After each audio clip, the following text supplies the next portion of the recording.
The story begins in a dark night scene, with stars shining brightly in the sky, and the mountains overlapping, creating a desolate landscape. Suddenly, the cries of a child echo loudly. A thought crosses the mind upon hearing that sound. This man listens attentively, realizing that the sound of a crying child in this remote and desolate place is surely not right. He confidently asserts that a mouse must have sneaked in. If they came here to steal from his house, they were in for a surprise, he thought. This tall and muscular man is prepared for a mental battle, wielding a large axe. As he surveys the area, he mutters, "Nowhere is safe, even the house of a hunter." However, as he surveys and ponders cautiously, they evade all traps and conceal their presence, indicating they are not ordinary bandits. "But you can't fool my ears. I'll end you in the blink of an eye." But as he rushes to apprehend the imagined rodents, all he gets in return is emptiness, nothing at all. No one's here. He reassures himself, thinking, ever since I knew we couldn't have a child, I've always heard these ghostly sounds. But his eyes widen in surprise. What's this? A baby? Immediately, he cradles it tenderly. He holds the baby and listens to its every breath, as if it were his own child. The cries ring out, "Ba-ba-ba, innocent and pure." As the hunter cradles and admires the child, his wife staggers out, half asleep. "What's going on, Vincent? What's all the fuss about?" Seeing his wife emerge, he explains, "Alina, did I wake you?" She isn't too concerned about losing sleep, instead focusing on the tiny object in her husband's hands. "Why are you holding a baby like this?" Vincent hesitates, explaining, "Well, I think this is our child." That's when the miraculous things happened. When the baby opened its eyes and waved its tiny hand, a sudden gust of wind blew in, bringing along clouds. Soon after, rain started pouring from those clouds, turning the dry land into a vibrant green, and the villagers sang songs of happiness. He also protected the village from lurking dangers, and thanks to the mystical powers of Peaceful One, prosperity came to the village, and the people never suffered from hunger again. However, he never stopped researching to help the villagers further. The villagers believed his abilities were magic, so they called him a wizard. A greeting rang out, "Reading your books, Soren?" The boy heard the question, his eyes sparkling. "Father." This boy's name is Arian Soren, 12 years old, and here is his father, Arian Vincent, 40 years old. Seeing his son's excitement, he lifted him up. "You're adorable, son, but I've finished chopping wood, so let's go home for dinner," he said. Suddenly, the boy spoke up, "Father, I have a question. How do people use magic?" "Magic?" Vincent pondered, surprised. "Is that the book I gave you?" He explained to his son as they walked, "Magic, well, it's quite simple. If you can take down a bear with just one arrow, or if you can chop down a tree with just one swing of an axe, that's magic, right?" They laughed joyfully. As father and Soren walked, they were observed and discussed by other children. "Oh look, it's Uncle Vincent and Soren walking together again. He never stops reading, even when we invite him to play. What's with that huge book? I wonder if he can even read. He's so skinny, doesn't look anything like Uncle Vincent. My mom said they found him somewhere. Maybe he was abandoned because he's too weird." Vincent heard those whispers, his eyes turning angry. "What?" He tightened his grip on Soren's hand. He showed his anger. "How dare they talk about my son like that?" The father turned to look at Soren with compassion. And the boy continued to smile and say, "If I can chop down a tree with just one swing, that's magic, right?" Vincent, speaking softly to his son, "Soren, because you helped me with work today, tomorrow, you and I will go to the city together. I'll buy you your favorite fruits." "Wow, really?" the boy responded excitedly. Vincent always blamed himself. "I'm sorry for not fulfilling my duties as a father," while the innocent child cheered, "I'm so excited. But no matter what anyone says, you'll always be my son." Soren had a purpose. He wanted to learn more about magic. In a bustling and beautiful place, a city in the kingdom of Torima. "Great!" Soren exclaimed upon arriving. "This is a city where everyone is busy buying and selling, from clothing stores to food stalls, customers come and go, even the horse-drawn carriage carrying Vincent and his son stopped rolling. As they got off the carriage, Vincent instructed his son, Soren, "You have to wait at Mr. Mark's shop until I finish my work. Don't wander into shady alleys or bump into the nobles, okay?" Soren was always obedient, but receiving this careful instruction, the boy immediately replied, "I know, Dad, don't worry." After giving his son instructions, Vincent departed, but his gaze lingered until the carriage was out of sight. He then sat back at Mr. Mark's shop.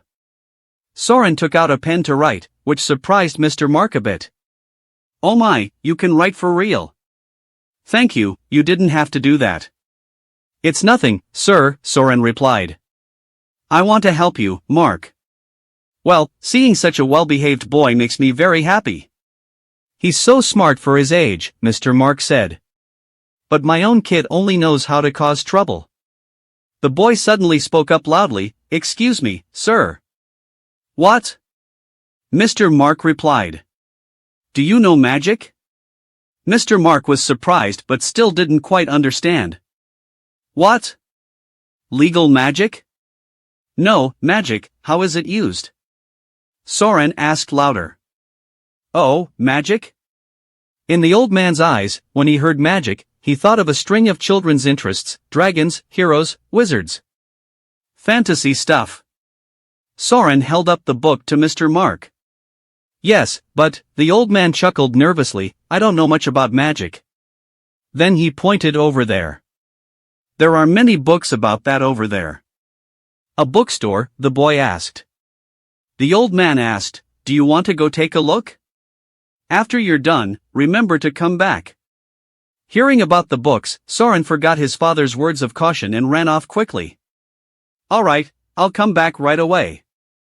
Mr. Mark agreed, "Yes." Then he took the boy's book and prepared to read them, unable to contain his excitement. "Oh ho ho, when I was young, I used to read stories like these.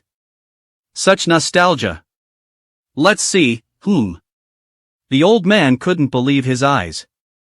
"What's this? Hold on, did that kid just ask about using magic in the bookstore?" As Soren reached out to touch the books, he was immediately stopped. "How dare you touch them?" A fat woman, the shop owner, scolded, "These expensive books aren't for poor kids like you. They're not like the ones in regular shops. You're not allowed to dirty them with your hands." Hearing this, Soren could only silently look at them, thinking, "So expensive, I wonder where my dad bought them." At the same time, a gentleman customer appeared. As soon as he entered, he asked, "Have my books arrived?" The fat woman's demeanor changed completely upon seeing him. "Oh my, the Lord's steward. You're here." "Of course, I'm here," he said. "I'll bring them to you." The shop owner hurried away, taking advantage of a moment when she was attending to another customer. The gentleman quickly went through the pile of books, but found nothing special. He even kept sniffing his hands, afraid they were dirty. As the shop owner had said earlier, "I've washed my hands, but reading is still difficult." Truly, an innocent child. Suddenly, the boy saw the man taking the books away. Seeing the books, he immediately ran after them without a second thought. Was he a nobleman? He didn't know where the man was taking them. However, his eyes widened in shock once again as he saw the books being discarded without a care. The world around him seemed to darken, his eyes wide as he witnessed the events unfolding before him. Finally, he realized, "So this is where Dad Vincent got the books for me." As Soren stood there looking at the pile of books, he heard some distant chatter. A few women were talking over there, which made him think of the nobility. He wondered, what makes them different from him? He remembered his father's advice not to bump into the nobles. But Soren was still very curious, why are they allowed, but not me?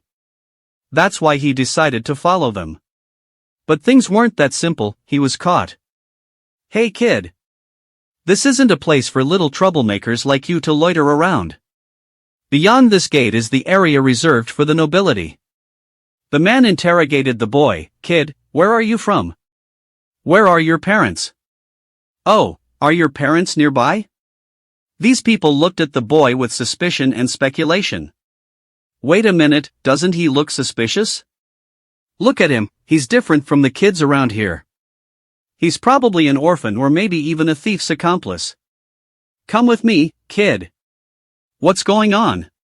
Taking advantage of the moment when they were busy chatting, Soren had slipped away unnoticed, or so he thought, until the two guards shouted, "Where did he go? Idiots, find him quickly, can't even catch a little kid." Ah, there he was. Soren had quickly hidden behind a bush of wildflowers. He peeked his head out, they were gone. Brushing off the petals stuck to his head, he walked away, feeling hesitant and worried.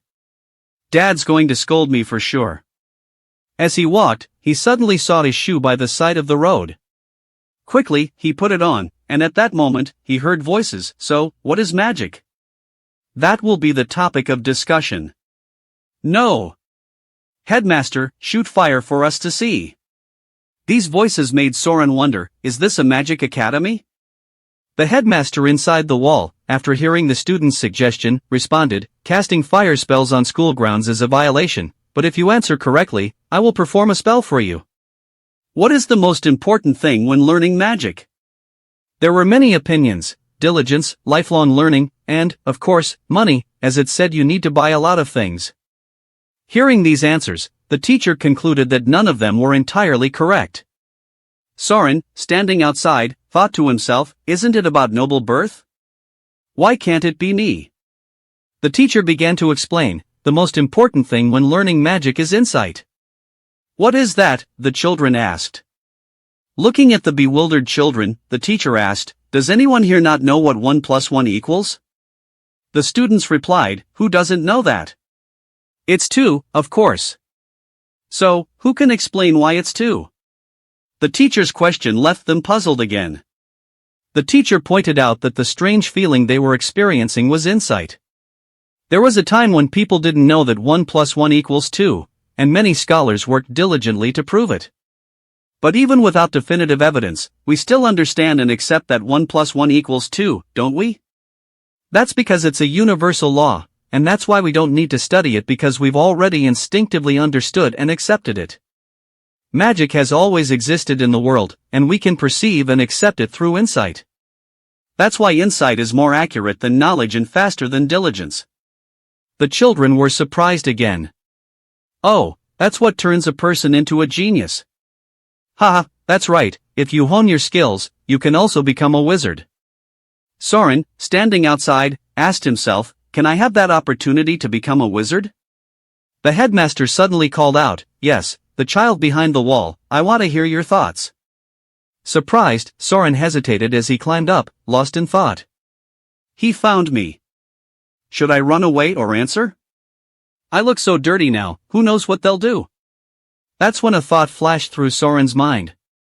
If I don't climb this wall now, I'll regret it forever. That was the motivation that made him climb up. As he saw the headmaster and the others, he began to be surprised. Is this the headmaster of the Ampa's Magic Academy? Before that question, Soren's face flushed with embarrassment. Moreover, he had a bit of trouble sitting on the wall, making his body somewhat unbalanced. This towering wall was where Soren touched upon a part of his innermost desires. He cautiously approached the teacher and the students with a slightly fearful expression. The closer he got, the more the other kids commented on him. Headmaster, he's not a noble. I think he's a commoner. He shouldn't be here. Hearing this dismissal, Soren hesitated, not daring to approach further. Fortunately, the headmaster was kind-hearted, gently saying, it's okay, come here. But what did that old man just say that caught your attention? Hesitantly, the boy replied, I want to see magic. The teacher asked, have you ever seen magic before? Yes, I've only seen it in books, never witnessed it firsthand, Soren replied. The noble kids immediately denied, lies. Commoners don't read books. Unfazed, Soren bowed to express his wish, sir, any spell will do. I just want to witness it with my own eyes. The headmaster chuckled, ha ha ha, it's very simple. I will show you a spell that can create wind. Wow, wind! Soren exclaimed in surprise. As the teacher cast the spell, both Soren and the surrounding students began to float in the air, everyone feeling bewildered and shouting. Soren's face expressed surprise at the sensations he was experiencing. Hooray, hooray, this is so fun! As Soren and the other children floated higher, they were slowly brought back to the ground by the teacher. As he was lowered, Soren looked wide-eyed at himself. Am I falling? Panicked, he squinted, unable to look. He fell, causing the surrounding students to laugh. The headmaster laughed and said, "How was that?" "That's magic." Successfully back on the ground, Soren still hadn't regained his confident demeanor. He was bewildered, asking himself, magic? What is it, sir? The teacher hesitated. Let me see. Magic is, let me give you an example for easier understanding. It's okay because you don't understand it anyway, but you seem very curious, Soren said loudly, tell me the truth. This statement surprised even the noble students, and they whispered, did you hear that? He dares to be rude to the headmaster, even the teachers wouldn't speak to him like that. The headmaster's gaze met Soren's directly, though slightly hesitant. The boy remained undeterred and still sought to conquer the precise answer. The headmaster chuckled and indulged the boy. All right, I'll explain. It's a bit complex. Magic is something beyond the ordinary, in other words, it's a mental expansion to explore the truth of the world. If it's too difficult then. Upon hearing this, Soren responded, continuing the teacher's thought, it's indeed unrealistic, but perhaps because of that, it's closer to the truth. To the surprise of all, the students in the class, along with the headmaster, looked at Soren with slightly changed eyes. Is that written in books too? Soren replied, no sir, I've seen similarities among various books. Many ideas of great minds have been considered absurd and avoided by people, but ultimately, they've accepted that information as a new discovery. So the truth is actually hidden within those absurdities. That's what I've thought. The headmaster stroked his beard and nodded, perhaps. Curiously, Soren asked further, what does one need to do to learn magic? Faced with Soren's gaze and his eagerness to learn, the teacher had to acknowledge, this is a smart child. Although it's very difficult, the boy still tries to absorb and filter information to understand it. Could it be that this boy is confident he can do it? But unfortunately, he's just a commoner. Pausing his train of thought, the headmaster said, to make it easier to understand, I'll show you how Sam enters the spiritual world. The girl, upon hearing the command, responded, yes sir, headmaster. Soren looked on in surprise, wondering about the spiritual world. The other girl's facial expression suddenly changed, and she said, I've entered the spiritual world. The headmaster began to test the girl, all right, guess how many coins I'm holding in my hand. 6, sir, she replied. Correct, he praised the girl, leaving not only Soren but also the surrounding classmates surprised. Why? The teacher continued his demonstration, explaining, when a mage focuses their mind, they become sharp enough to perceive everything around them. Superior mages can even count the number of leaves on a tree from a distance. This is called an extremely sensitive state of the spiritual world. When the teacher changed the number of coins, Sam replied, now there are 3, sir. He continued his lecture, a mage can enter the spiritual world, gaining awareness of the outside world through supernatural abilities. Ultimately, they can dominate reality. Indeed, the child had correctly guessed the 3 coins in the teacher's hand, not only being able to count the coins but also sensing the entire situation unfolding before their eyes. Soren was quietly pondering that perhaps everyone could do it. The teacher advised trying to practice in a quiet place. First, you must become aware of yourself, then clear your mind of all thoughts. Although everyone can do it, not everyone can. When you can do it, a world will be enlightened for you to explore. Do you understand what I'm saying? Still curious, Soren asked, if I can't sense myself, then I won't be able to empty my mind of thoughts, will I? This question continuously surprised the headmaster. Why don't you try it right now? The teacher silently understood that if the boy couldn't enter the spiritual world, he wouldn't learn magic. To sense oneself means what? Soren thought, understanding oneself isn't about finding its meaning, but rather feeling it bit by bit, erasing everything felt within oneself. It's not that Soren's existence has become more sensitive, but rather only the mind remains. However, this spiritual world he's gradually entering is somewhat different. His eyes slowly opened. The headmaster then asked, what have you sensed? Soren replied, I hear sounds, all sounds. The noble children burst into laughter. Haha, of course you would hear that. And, the headmaster muttered to himself, I see. So, this boy can't do it, just as I predicted. What happens within the spiritual world is in a different dimension, unlike synesthesia. The teacher paused and said, well done. If you continue to practice in the future, you will be able to hear even more sounds. A note for readers, synesthesia is the sensation of perceiving color through sound. Synesthesia is a neurological condition where the brain processes multiple sensory information at once: smell, sound, taste of light, and visual perception through touch. The headmaster gently patted the boy's head. All right, the special class is over, back to school now. Yes, sir, the children cheered excitedly. As the teacher walked away, he couldn't help but feel a pang of regret. That's an exceptional child. If that child were born noble and trained from a young age, they could achieve something similar to these children. Then the teacher consoled himself, there are many child prodigies in this world. After the free class, Soren climbed over the wall to go outside, jumping down forcefully to the ground. He breathed heavily. It really worked. Soren distinctly felt a resonating sound. This is truly the spiritual world. How mysterious it feels, as if my essence shattered into 100 pieces and was released throughout the world. It's like spreading across the earth and all continents. I am this very world. He realized that. And then, suddenly, he came up with something and ran off. I can't help but tremble before this vast expanse. Just a moment, but I've escaped my own body and become indefinite. While lost in thought, his erratic steps suddenly collided with another man on the road. The impact caused him to exclaim, "Oops," before he fell to the ground. Realizing his mistake, Soren immediately apologized, "Sir, I'm sorry.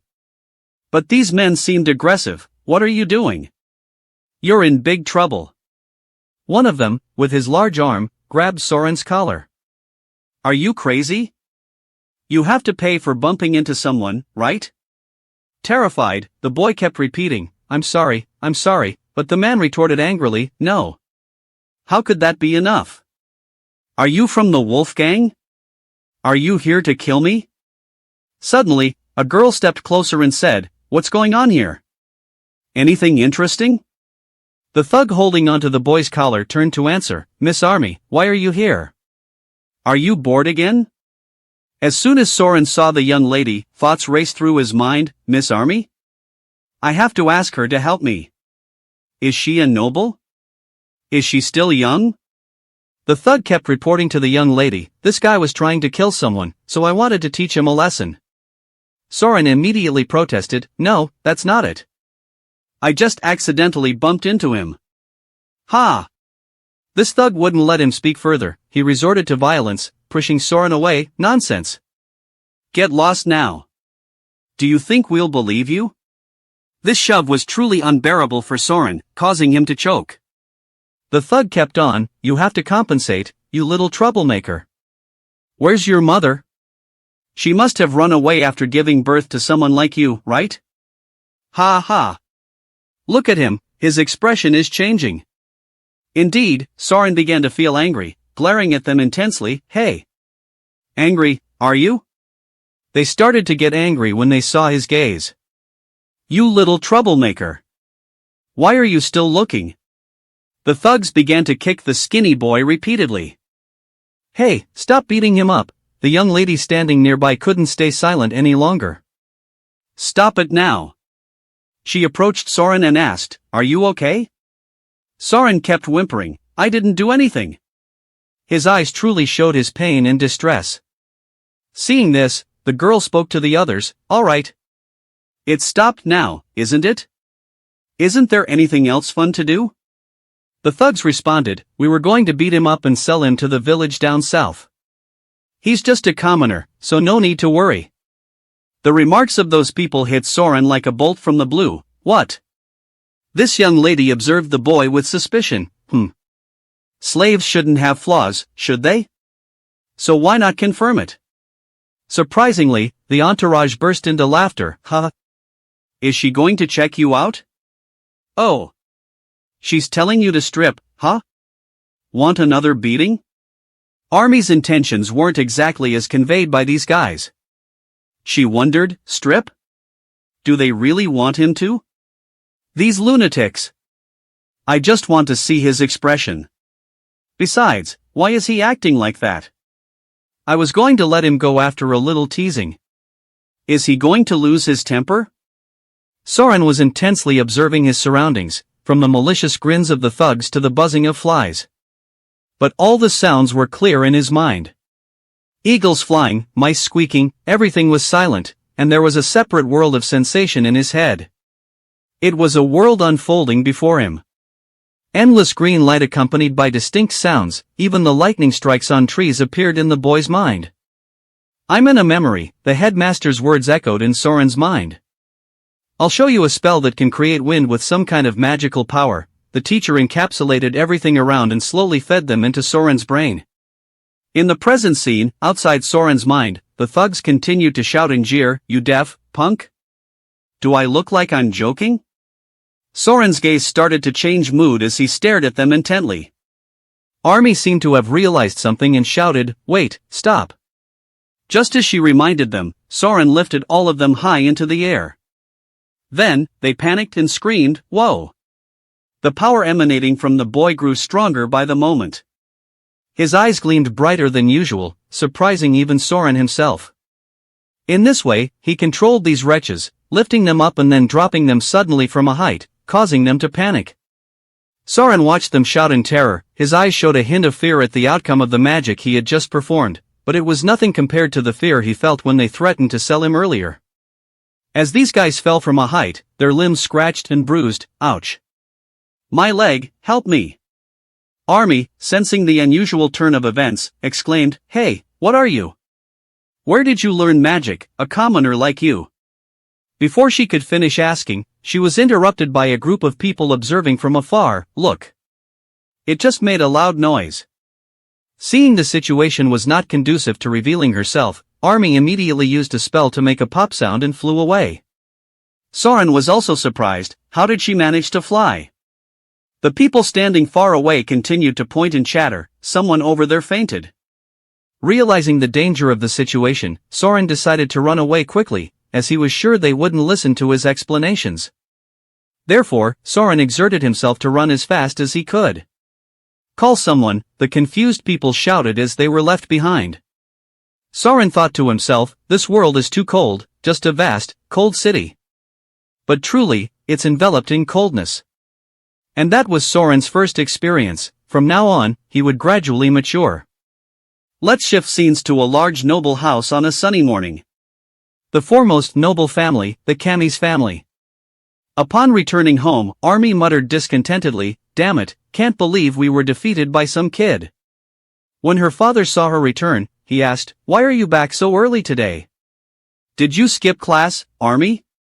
The girl replied irritably, "I've learned everything already, no fun at all." Her father, feeling helpless, remarked, "Haha, when will you grow up? Even if you're a genius, you can't be careless like this. Otherwise, you'll be outsmarted one day." Though the father spoke, Army didn't react today, surprising him a bit. "Huh? Why is my little girl so quiet today?" He said it right, today she was outsmarted by a poor kid. "Dad, I'm fine," she said. Then Army suddenly asked her father, "Magic? Huh? Magic? What about it?" her father asked in surprise. Continuing, the girl said, "Do you know anyone at the Magic Academy who could introduce me?" This left him stunned for a while. Soren safely returned home, as he had for many days. Today, everything was back to normal. The call of his father echoed, "Soren, where are you?" His mother responded. Soren went to the logging area. He said he needed more firewood. Surprised, Vincent asked again, "What? It's still snowing and he's out chopping wood? I'll go find him." As he walked, he recalled the previous incident. "Throughout the spring when I took Soren to the city for the first time, I lost him. He simply said I was lost." But he was truly curious about what had actually happened in that cold, lonely forest. The snow continued to fall, and the bare tree trunks stood stark against the wintry landscape. Over there, Soren was trying to chop wood. He worked while panting heavily, but his eyes still reflected a determined resolve. He thought about the magic he had unleashed that day. I still haven't been able to use it again, Soren lamented. His magic had succeeded in instinctively summoning something, as he could only open his clairvoyant abilities but missed out on another crucial part. Because Soren lacked knowledge of magic, but he suddenly remembered, I can delve into the world of the mind. Learn. He would use it to hear and see what he needed. He tried it right here in this forest. A green light began to envelop him, and Soren understood that inside the world of the mind, he could sense everything, feelings, shapes, scents. He could perceive everything related to this tree at once. Suddenly, he sensed something emitting an incredibly bright light, inexplicable, but he could feel it. Then, Soren used his axe, striking forcefully at the tree trunk.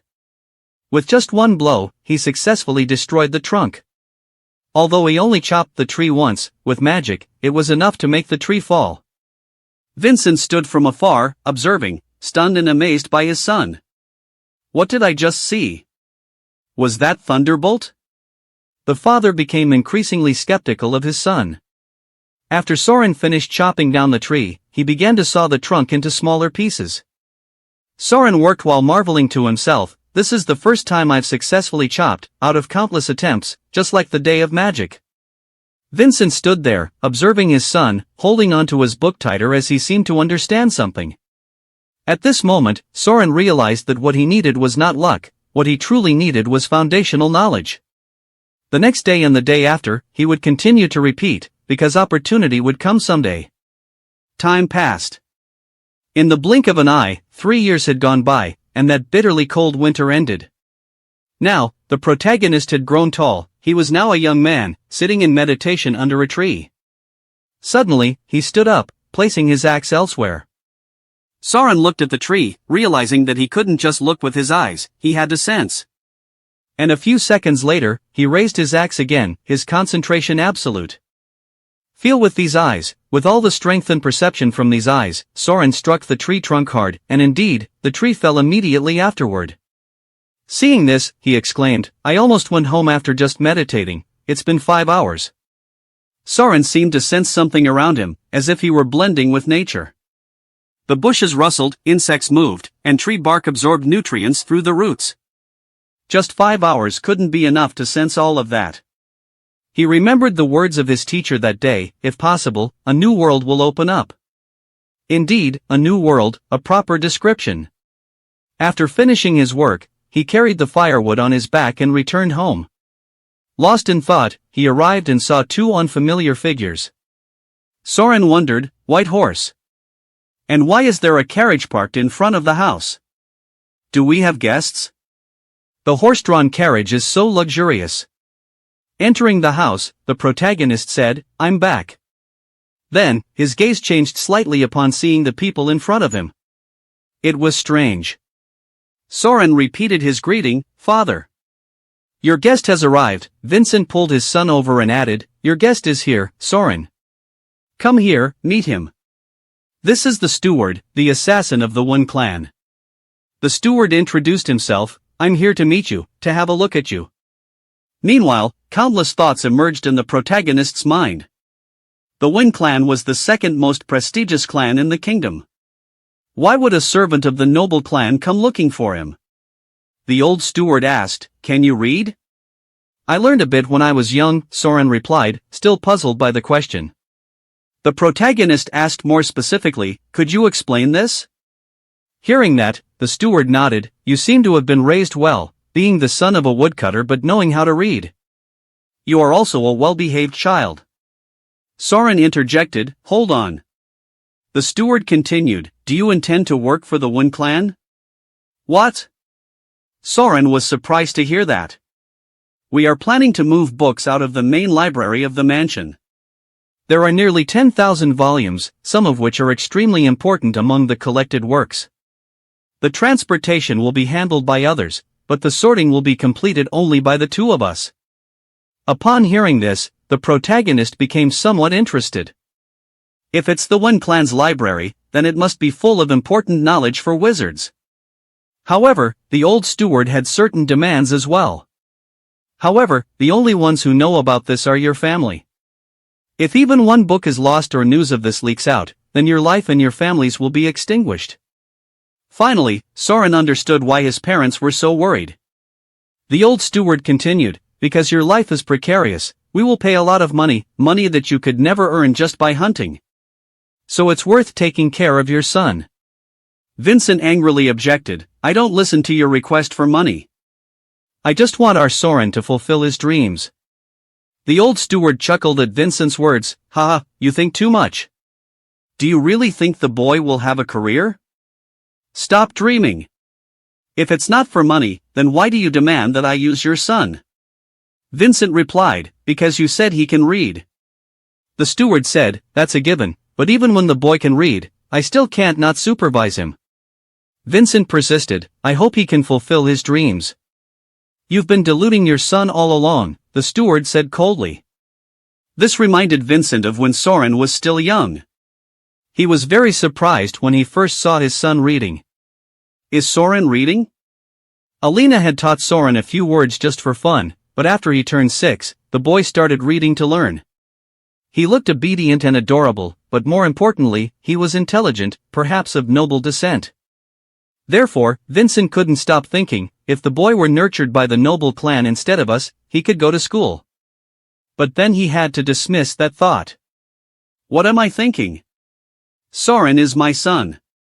It's right for a woodcutter's son to learn how to work in the forest. And so the days passed, and when Vincent saw Soren starting to work in the mountains, he truly felt afraid. Being the son of a woodcutter was a disadvantage for Soren, he understood that. Well, I truly admire the wisdom and excellent upbringing of this rough-looking man. Driven by regret and remorse, Vincent knelt before the noble clan. Do you need a commoner who can read? Please use my son, he has been reading since he was young and is very intelligent.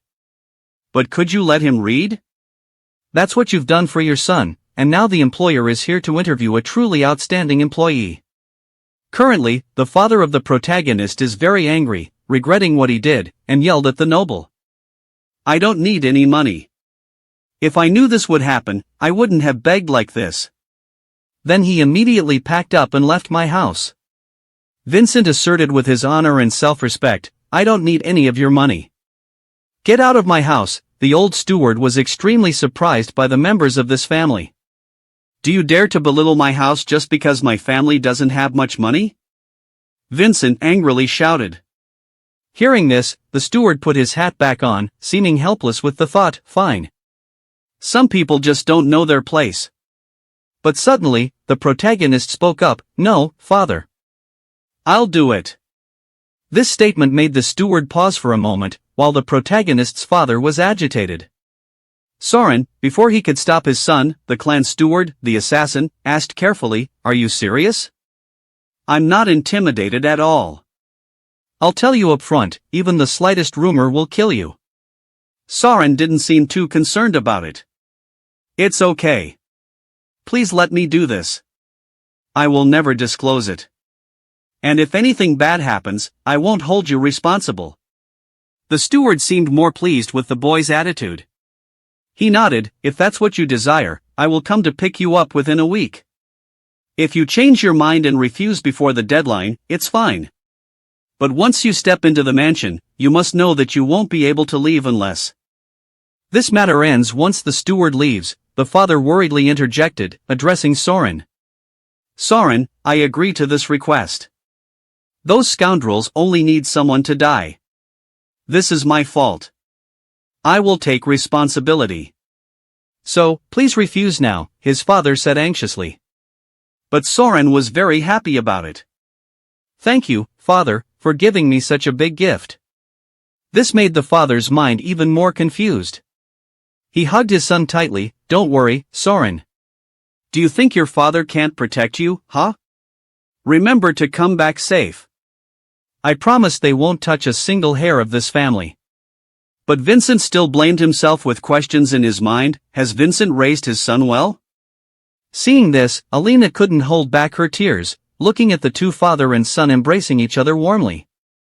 In a moment, a week passed, and another stranger came to Nam's house, saying, that's right, sign here. After Vincent signed, the paper was snatched away. They began to lead Soren away, urging him, "Time is ticking away, so let's go. This way, leave your luggage here." Then, Soren was escorted onto the carriage and departed. On the journey, Soren stared at the two men opposite him intently, but gradually, he closed his eyes and entered the spiritual world. The image of his parents appeared in his mind, his mother, father. He wanted to reach out to them but couldn't. During that indefinite journey, Soren spent a lot of time looking back at his home and the images of his parents, but then he had to calm himself down. Don't hesitate to step back anymore because this is your only chance in life. A double-edged sword amidst these powerful people. Can I survive and emerge unscathed within 2 years? The carriage rolled towards Thea Kingdom, the main residence of the One clan, located within the walls of Christ, the capital of Basuka. Christ was a warrior clan, breeding Orthodox knights. The previous head of the family was a third-class Orthodox knight, and the current head, Bishop Wan, is a fourth-class Orthodox knight. According to the supervisor on the carriage, they wield power over the forces within the city. And there it was, the famous site of the One clan, the Grand Way. The road leading to the palace was long and magnificent enough. Observing the protagonist's demeanor, the supervisor chuckled, "Afraid now? This clan is nothing but monsters." Another cautioned his colleague, "Watch your words, or do you crave death?" "Let's go then, we need to follow this path." Soren stepped down from the carriage, beginning to feel more distinctly. "Now I feel more grounded." "This is the house of the second-class nobility, the One clan," the supervisor introduced. "This is the administrative office and the steward's quarters, also where you'll be staying." Hearing the commotion, the steward inquired, "You're here? I'll explain the tasks you need to do, come with me now." Soren obediently replied, "I will do my best." As the door slowly opened, a strange light emanated, surprising the protagonist, who gazed in astonishment and exclaimed, "Beyond here is the great library of the One clan." The senior steward began to introduce the job. "The books here will be moved to the new library, and your task is to organize them. You'll receive a list every week, and you must find and gather the books listed.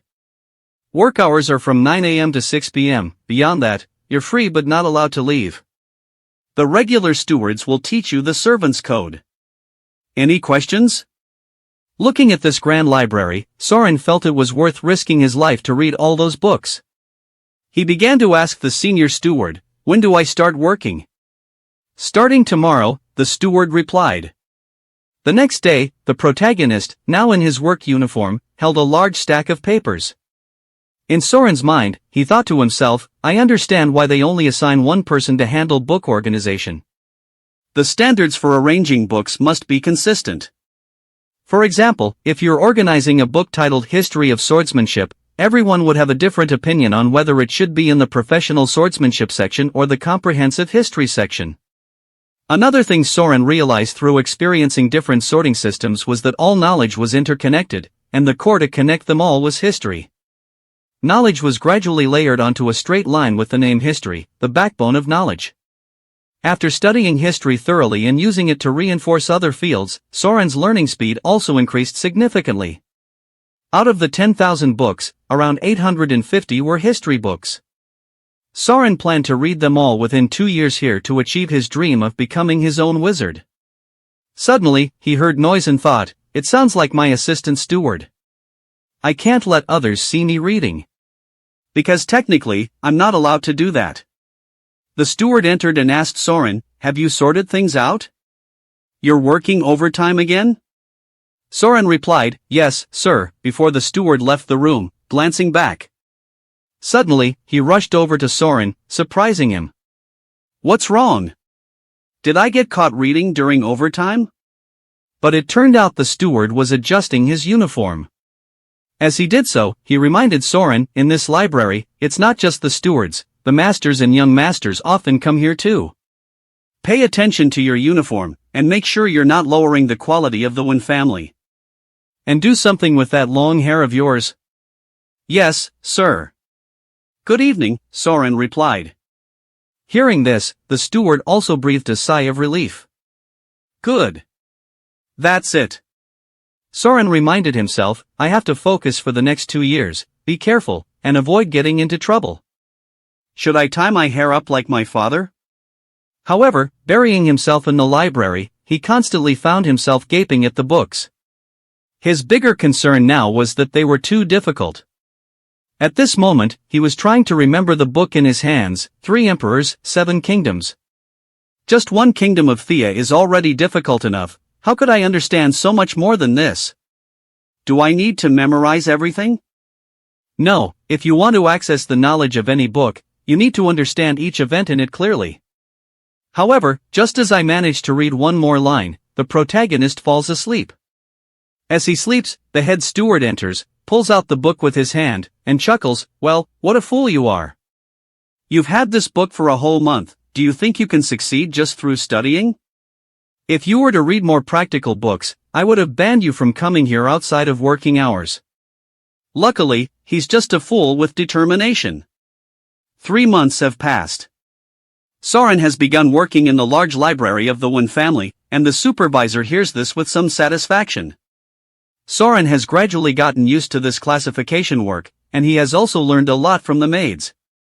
Approaching again, the supervisor hands Soren a book and expresses, "I will borrow this book." Seeing this book, Soren hesitates a bit. Isn't the second young master also borrowing this book?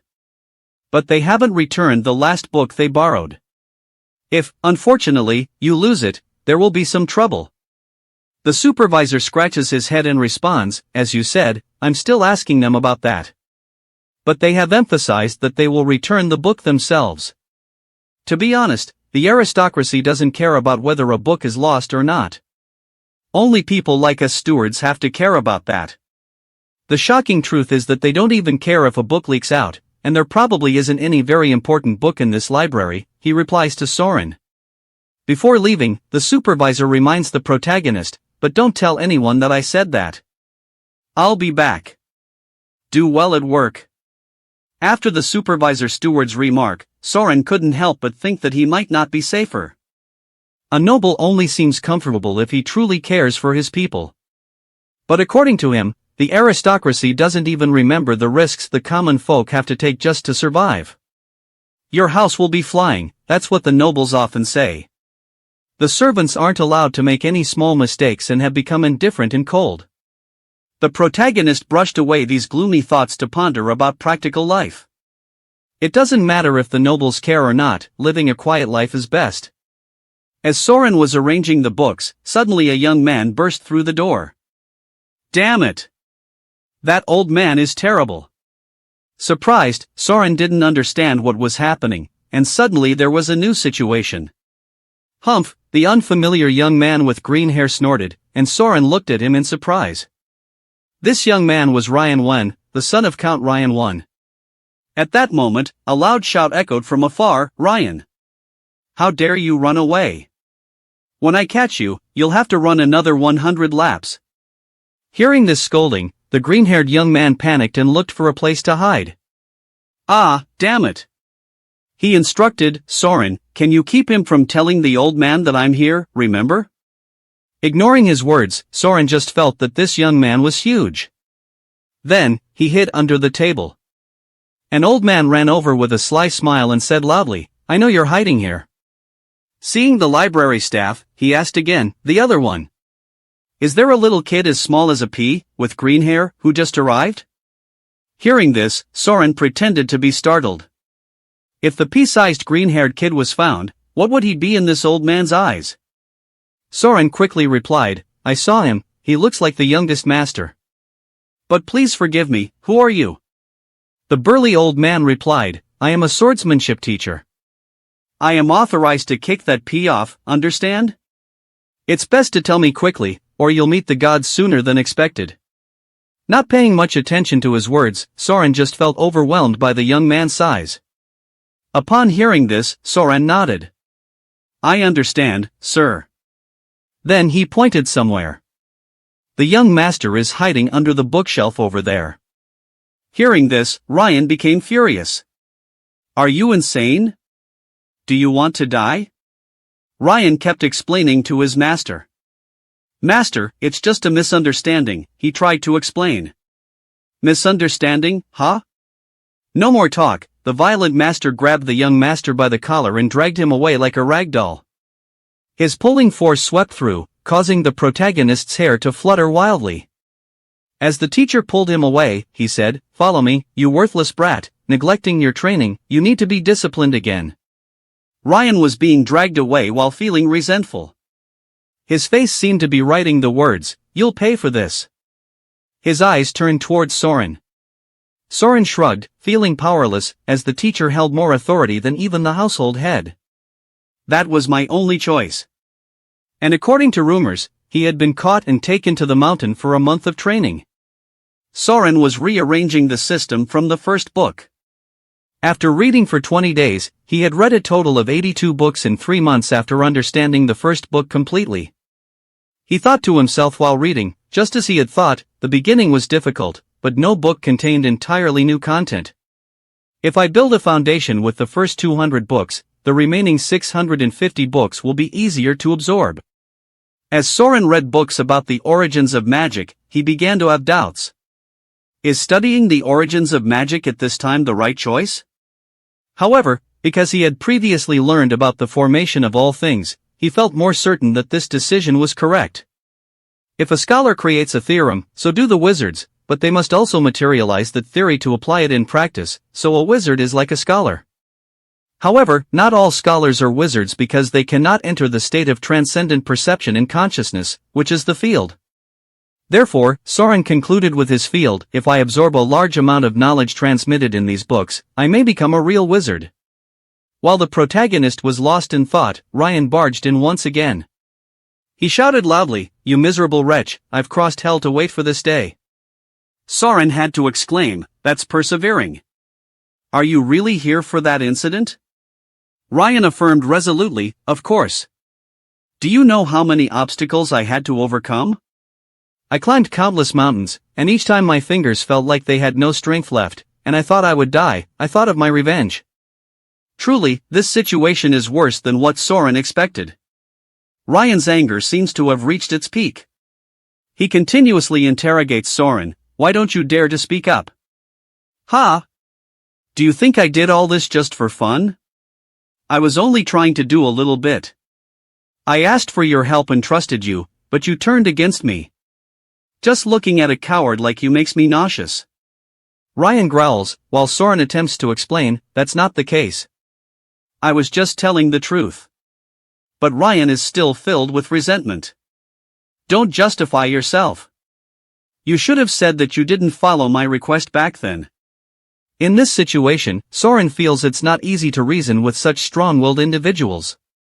"Well, what should I do then?" Ryan's gaze at Soren changes slightly. The young master silently thinks, looking at him, "I thought he was a servant working for my family. But what's with this calm attitude?" And then he shouts, "All right. Are you looking down on me? I'll show you who I am. Follow me now," Ryan says.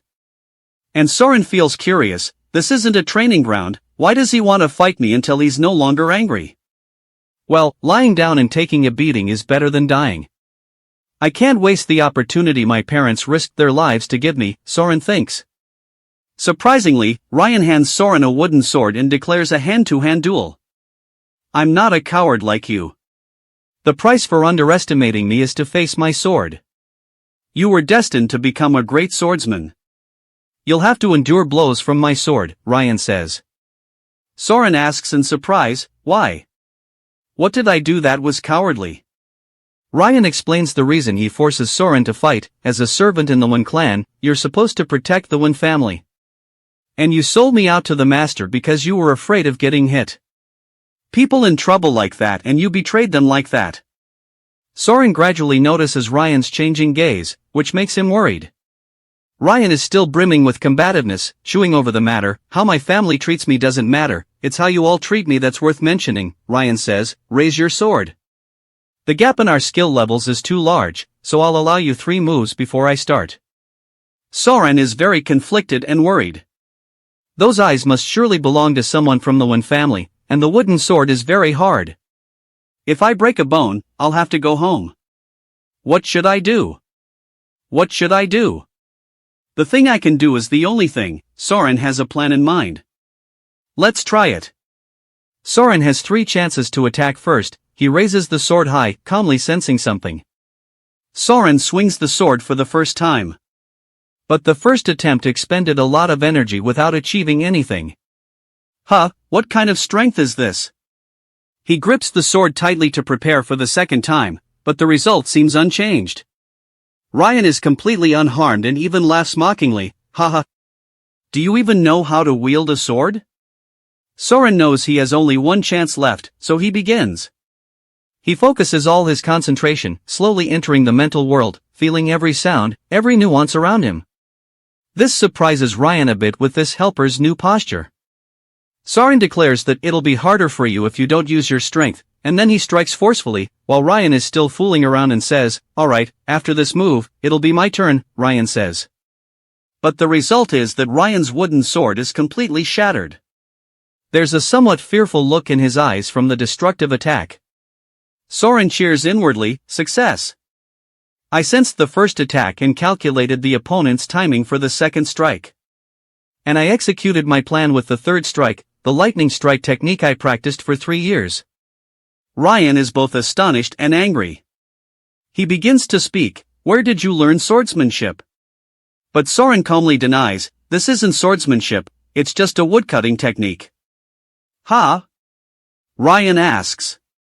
My father works in the mountains, and I used to follow him to chop wood on the mountain. Because I'm physically too weak to chop wood in the usual way, I came up with this technique to make the work easier. It's called the lightning strike. Ryan can't believe it. What is he talking about? He mastered that technique while chopping wood? I've been wielding a sword for 15 years, and there's no way a sword technique can be learned so easily by chopping wood. In light of this, Ryan thinks back to the broken sword incident from years ago. Jan. Amazing, unbelievable. You're using the swordsmanship of total destruction again. This man continuously praises his 12-year-old son, who already knows how to use the secret sword technique of the Wen family. I have nothing more to teach you, because you've surpassed your peers. Jan, you must inherit my genius. The praise and attention from his father also mean rejection for Ryan. He constantly neglects Ryan and praises his other son. Jan, let's have a grand celebration. At this moment, Ryan truly has some irreconcilable doubts. I can't keep up with him, Ryan is afraid. Soren reassures, yes, young master. But Ryan still shouts loudly, I won't accept this. Soren asks, have I offended you, young master? Ryan shouts again, shut up, and in a flash, he pulls out a gleaming sword from somewhere. He throws it to Soren. Take it, he declares to Soren, since both our weapons have been destroyed, the fight isn't over yet. If you've mastered the swordsmanship of total destruction, then I should treat you accordingly, shouldn't I? 1 month from now, we'll fight here, with real swords. Listening to these words, Soren feels like he's been struck by lightning. He crouches down and thinks, a real sword, I could really die, young master. Please reconsider, I've never learned swordsmanship before in my life. Ryan looks at the protagonist and says, that's the reason. I'll give you that time. If you're capable enough to master the swordsmanship of total destruction just by chopping wood, somehow you'll manage. Don't even think about running away, because I'll surely surpass you. The next morning, in the royal palace, Soren sits in the library with a dejected attitude. He's preoccupied with worries. Oh, now I understand what's going on. The Wen family members are said to have 2 hair colors, black and green. The Wen clan head, with black hair, has 3 sons and a daughter. The eldest son, with black hair, is a 6th grade swordsman, while the eldest daughter, with green hair, also has special talents and chooses music over swordsmanship, currently serving as a court musician. The youngest son with black hair is also a prodigy. Ryan is different from his special siblings. That day, he was quite incompetent, despite having his own mentor. Everyone in the clan knows that truth. Soren is very remorseful, realizing he has done something unnecessary. I should have just let him beat me. Now, Soren is once again hurting the pride of someone who is always compared to their siblings. And the nobles always think they are superior to others. I thought I wouldn't die unless it's a question in the book. But if I die, then my parents. At this point, Soren can't bear it. I don't have time for this. I'll become a wizard. Since living on the mountain, I've been very confident about my physical fitness. If I learn to defend myself, then, Soren thinks, I'll be able to survive. Therefore, he is very determined. I need to do everything within my power. On the other side, Ryan is also diligently training. He's pushing himself to the limit in his running. This surprises his teacher. You've completed over 100 laps. You're faster than the previous record. What's going on? I didn't expect you to train so diligently. However, Ryan suddenly stops and says, damn. What kind of training is this? What do you mean? You're still standing on 2 legs, the curious teacher asks. Ryan continues, don't you have any stronger methods? The teacher is genuinely curious, son, what's happened to you? Ryan quickly responds, nothing. The teacher begins to speculate, what could be the reason? Ryan's sudden change in demeanor makes the teacher affirm his speculation. Has Ryan learned a new technique? But hasn't Ryan already mastered the basic sword techniques? Seeing this, the teacher is also pleased and ready to teach him more. All right. But if you die, don't blame me for it, okay? In the realm of force, there's an illusion, a simple diagram of the human body. Sorcerers have spiritual power, and swordsmen have force diagrams. Everyone has a visualization of their body. But the force diagram can push the limits of their body to the extreme. Mastering the force diagram means being able to use and control every cell in the body perfectly. Mastering the force diagram is the most important thing for a swordsman. Reading this, Soren suddenly pauses. Wait a minute, this is completely opposite to the spiritual realm. Should I try it or not? First, you have to feel yourself. This point is quite simple. It's similar to the spiritual realm. In the spiritual realm, at this point, I need to erase myself. But with the force diagram, I need to delve into my own existence. Once I can remove this black veil, I will complete the first page of the force diagram. Soren is exploring swordsmanship by self-study. However, it won't be effective if Soren puts all his effort and force into it, which is certainly contrary to this spiritual realm. Could it be that the girl I met 3 years ago is someone who uses the force diagram? Achieving such a high level at such a young age, it's hard to believe. It would be better if I learned some basic sword skills, with the foundation being the spiritual realm. I'll start with the 8 basic slashing directions. Soren raises his hand and slashes downward. Meanwhile, on the other side, the teacher is still very worried about Ryan. Ryan, stop. At this rate, your muscles will burn out. However, Ryan persists, relentless. They're not burning out yet, damn it. Why aren't my muscles torn apart yet? Why isn't my arm falling off? The teacher looks at him helplessly, as his mouth keeps shouting, why can't I learn the force diagram? That erratic behavior forces the teacher to intervene. Ryan, that's enough for today. Yes, master. Seeing his student exhausted, the teacher massages his muscles with stones. Seizing the opportunity while sitting calmly, he asks him, what are you thinking, son? He grumbles, my arm hurts to death. The teacher begins to explain to him, Ryan, do you know? I never knew you could try so hard. Yes, now you see, I need to rise up. But the teacher has a different thought. But I think you've done very well. Have you ever thought before that you could do something great, Ryan? Ryan shakes his head, I don't know. I only know what I did wrong. That's exactly what the teacher wants to address. That's it. That's why you're not a genius. Hearing that, Ryan angrily turns away. Don't say that anymore, are you kidding me? The teacher affirmed one thing firmly, geniuses all know they are geniuses. Because knowing that they excel at something is why the efforts geniuses put in are only done when they're 100% confident.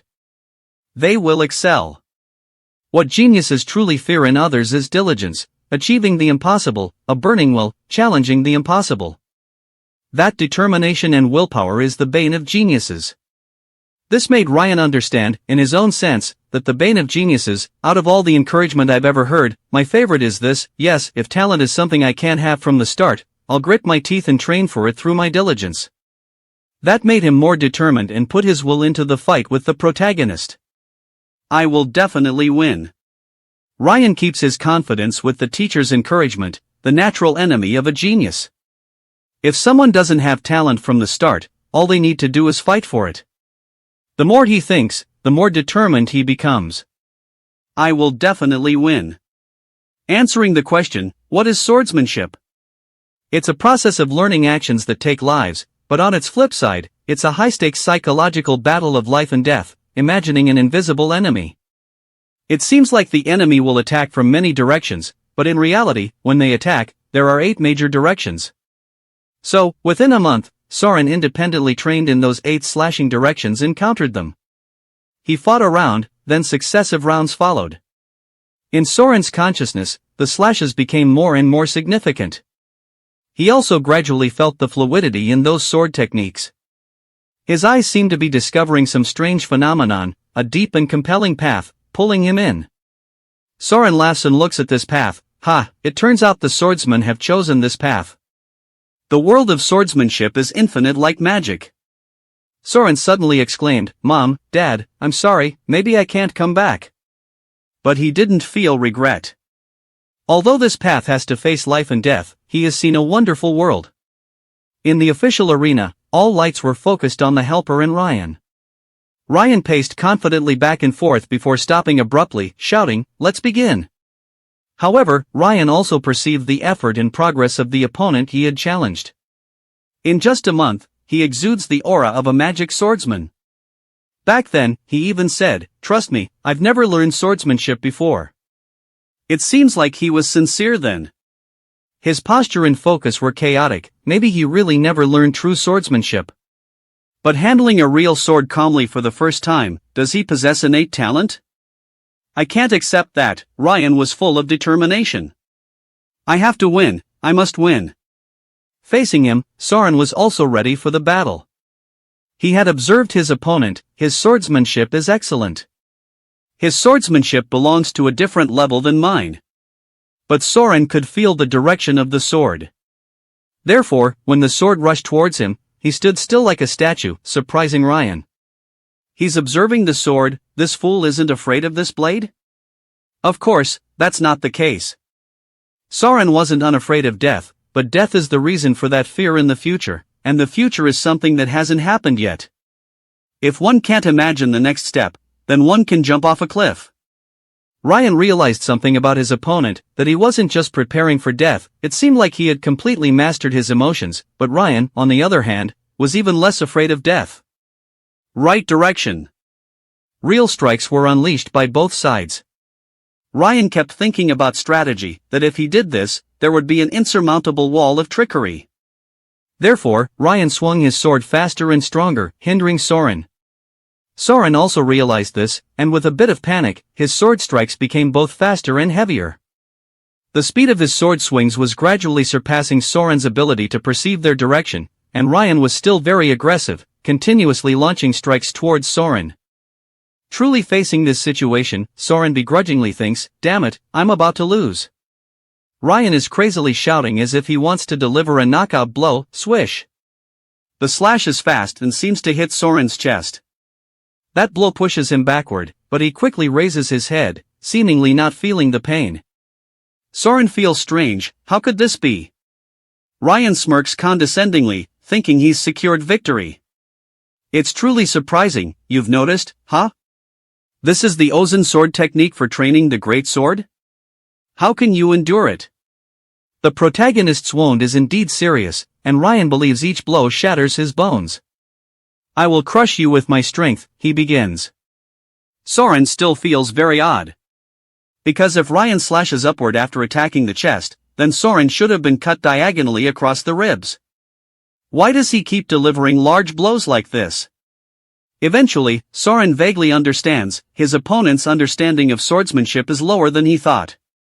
He is skilled in swordsmanship but lacks a deep understanding of its application.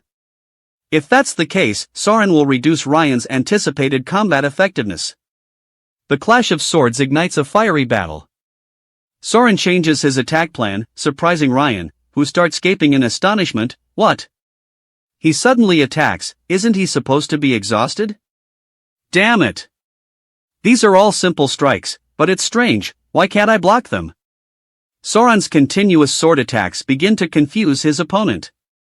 The opponent's stamina is decreasing, and at this point, maintaining stamina is Soren's main goal. Ryan begins to realize this, always inciting, he shouts, "It can't be like this. Impossible." He recalls the broken sword incident with January. Haha, Jan. You're good, let's have a big celebration today. Ha ha. While Ryan sits on the ground with a disgruntled face, Jan is praised endlessly and pampered by his father. And that Jan, he even laughed scornfully. The more Ryan thinks about the past, the angrier he becomes. Damn it, I will become the greatest swordsman in the world. Thus, he rushes towards Soren, as if to devour his opponent alive.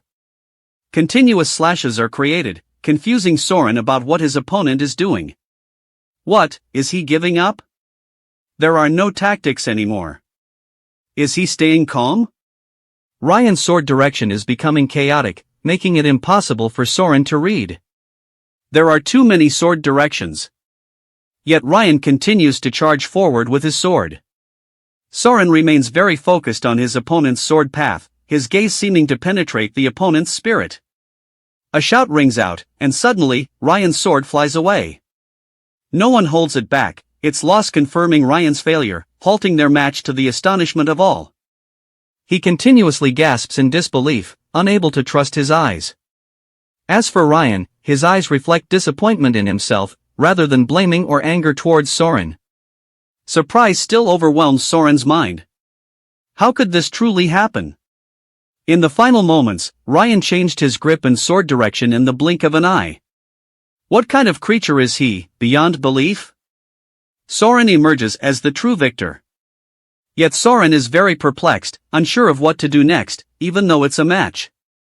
But he's also a noble, and Soren once again tramples on his pride. What will he do next? Contrary to Soren's concern, Ryan responds in a friendly manner, "I've lost, well, I've lost again." You've won. He speaks strangely, "Because I've lost, even if you decide to kill me, I have nothing to say." Soren looks at Ryan with suspicion. What on earth are you joking about? With a surprised expression, Ryan gasps, "What?" Soren says, "Do you really think I'll be safe if I kill you?" "Young master, what nonsense are you talking about?" "But we've fought with our lives, and I also admit that I've lost." "Isn't that right?" Soren brushes it off, "Only you want to bet your life on this." "I want to live, you see." "That means from the start, I found this match ridiculous." "Why blame me when you're the one avoiding training?" Ryan sounded as if someone had seen through him, expressing discomfort. "Hold on, you little scoundrel, who's blaming who?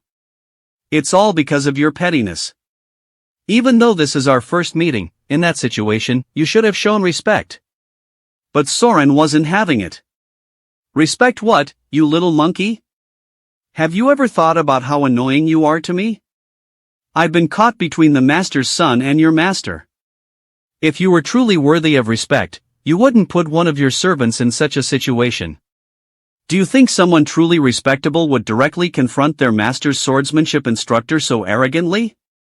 At this moment, from Ryan's perspective, he thought Soren was saying, "You coward, you're betting your life on this match, huh?" Meanwhile, from Soren's perspective, he thought Ryan hated him. Perhaps he's muttering to himself, "Country bumpkin, once I'm done with you, not even your parents will recognize you." Ryan suddenly realized the helper's words seemed quite reasonable, so he fell silent. So what? Soren remained sitting on the ground, lamenting, "I really thought I was going to die." Ryan's attitude towards the helper suddenly changed, no longer strict and disdainful. Soren wondered, what's going on? Isn't it common after a match for people to praise and encourage their opponents? And where did that cold warrior I just faced disappear to? The guy was just murmuring softly. Wow, what a strange situation. Ryan affirmed that his opponent was definitely a genius, but he didn't mock me like Jan did. Instead, he gave it his all to confront me directly. Because of that, Ryan's hatred vanished. He asked the helper, "Hey, what's your name?" "I'm Aryan Soren." "And I'm Ryan 1. Though somewhat amusing, Soren chose not to tease the young master. You even use your surname? Who doesn't know the noble lineage of the Wens in this area? Ryan was even hinting to Soren, let's be friends, what do you say? So Soren survived and gained an interesting friend. The next morning, the palace library appeared bustling with the scene of organized books. The old steward also praised Soren for completing the classification of 728 books. Well done, Soren replied with a bright smile. Thank you. As of now, the protagonist had been working in the Grand Library for a year. The number of books I need to classify has decreased, so naturally, my work efficiency has also improved. My goal of reading 850 history books is now down to 200. I read about 3 books a day, and soon I will complete the foundational knowledge I've always dreamed of. Not only that, but I also get to experience swordsmanship and understand the nature of fear. It seems like the resilience of my mental world is increasing. Soren thought to himself, back then, I truly thought I would die, even though the start was quite slow. But as long as I don't give up, I will achieve my goal. But more importantly, nothing compares to finding a good friend. Perhaps the friend the protagonist referred to was Ryan, who was currently sitting admiring the books and exclaiming, so many books. I wonder if our family has read all of these. The protagonist standing nearby promptly answered Ryan's question. Of course, the master and the second young master often visit the library, they must enjoy it. After befriending Ryan, Soren realized that back then, life was very affectionate and had some quite endearing aspects, contrasting with his cold demeanor. Or should we say it was the character of a youngest child? Ryan tossed the book in his hand aside arrogantly, so many books. They can read them. It's true that back then you behaved like a real youngest child, Soren kept reminding, don't mess up. Messing up will get me killed. Hearing the protagonist's words, Ryan burst into laughter, ha ha ha, don't worry. How could a book be more valuable than a life? Even if you burned down the entire library, I would still protect you, so don't worry. These words increasingly bewildered Soren, just stay silent to be less annoying. If you do nothing, I'll be safer. Why did you come here today, and what about training? But Ryan, yawning lazily, replied, I just did basic training. Then I told the master I'd come to the library to study. Hearing this, Soren urged, then you should quickly go study. What are you doing here? Ryan sighed, I'm bored. It's not that Ryan is lazy or anything, he's always like this, like a flame that, once ignited, cannot be extinguished. As long as there's an opportunity, he'll flare up again. 10 minutes later, Soren noticed Ryan sitting across from him without focusing on his studies, so he shouted, you're here to study, aren't you? However, Ryan's response was completely unrelated to Soren's question. You said you wanted to become a mage? Do you really need to read so many books? For someone like me, 800 crazy books is necessary, Soren replied. In fact, he felt himself falling behind. Before coming here, Soren didn't have much opportunity to study, but now that he had finished reading 600 history books, he felt he had learned almost everything. Really? Hearing this, Ryan looked at Soren in amazement as usual. He wondered, how does Soren read books so quickly? At this rate, he'll be sucked into that book forever. Moreover, he's at the age of adolescence, but he's much more mature. Suddenly, Ryan spoke up, Ahem. This book is quite interesting. It starts like this, I'm sure everyone in life has asked themselves at least once, if a swordsman and a mage were to face each other, who would win? Stop for a moment to find the answer to that question, and I went wandering the world. When I close my eyes, even now, I can see the sparkling light on the 6,000-meter high peak of Athunas, on those mountains. There's a flesh-eating plant that uses birds as a source of nutrition. Reading up to this point, Ryan felt bored and said, this book is dull. However, Soren thought completely differently. Why? I'm enjoying it. Ryan argued with Soren about this issue for a while. How can you enjoy it? There's no argument, nothing related to swordsmanship at all. However, this book made Soren excited as he flipped through it. Did you even read a page before saying that? So according to the author, both the swordsman and the mage are crazy, so why would they fight each other like that? Just as Soren was eagerly awaiting an answer, a voice echoed from somewhere. Of course, the swordsman will win. It was none other than Jan, the young master. Seeing Jan, Soren quickly bowed respectfully, "Welcome, young master." Meanwhile, Ryan, being cheeky as usual, asked, "How do you know that?" Suddenly, Jan touched the book on the table, making Soren silently fear. "Don't tell me he heard our conversation just now."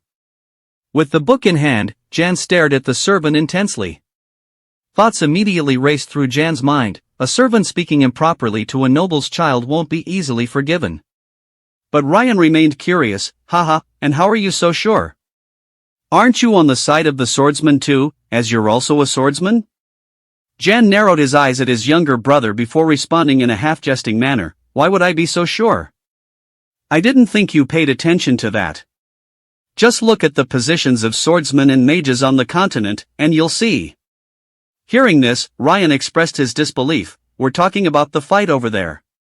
What does position have to do with it? People choose their positions on the battlefield based on military rank. You're not planning to say something like that, are you?" Jan paid no attention to Ryan's argument and looked at Soren instead, making Ryan start to feel annoyed and ask Jan, "Are you ignoring me?" Jan asked Soren, "What do you think?" Soren wondered what his intention was.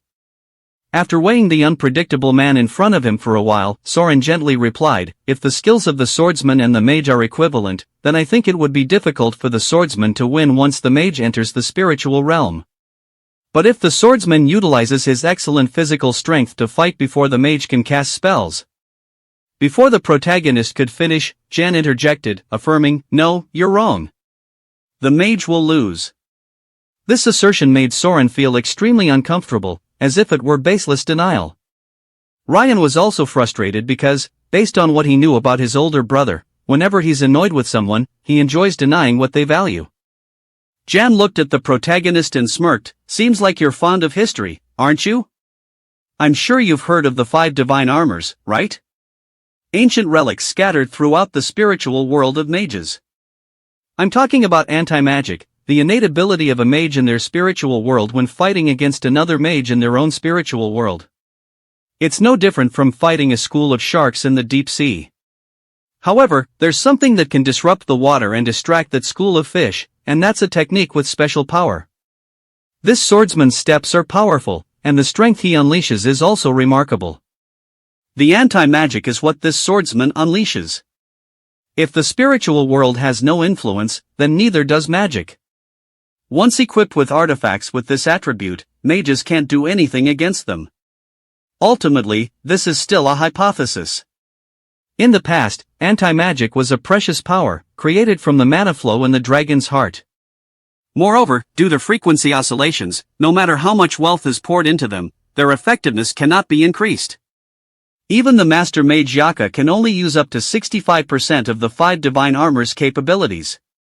So, their value, Jan emphasized, of course, it's because they also have historical value. Therefore, each part of them is equivalent to the annual budget of the entire kingdom. Surprised, Ryan asked again, "So how can a swordsman become stronger?" Jan affirmed, "It's the mages." "What? Why them?" "Obviously, isn't it? Because there's a huge demand for anti-magic, so it's easy to make money from it. Those mages are lining up to be hired. If not necessary, why bother buying such a valuable artifact? Do you understand the point? Being a mage is just a profession where those losers sell their own weaknesses for money." Ryan truly felt irritated hearing Jan say that. That's too harsh. But Soren nodded. That's the nature of mages. Both of the other two were genuinely surprised by the protagonist's acknowledgement. "What are you saying, Soren?" Soren calmly responded, "As you explained, anti-magic is created by mages to limit the abilities of spells within the forbidden zone. Magic is also effectively used in supporting training at magic academies. Although anti-magic is used to counter mages, it exists as an intellectual achievement to serve noble purposes. Therefore, I think the notion that a swordsman is superior to a mage, solely for this reason, is quite narrow-minded." Upon hearing this, Jan's attitude seemed to change completely, with an uncomfortable gaze and an expression of defiance. Ryan couldn't help but chuckle at his defeated demeanor.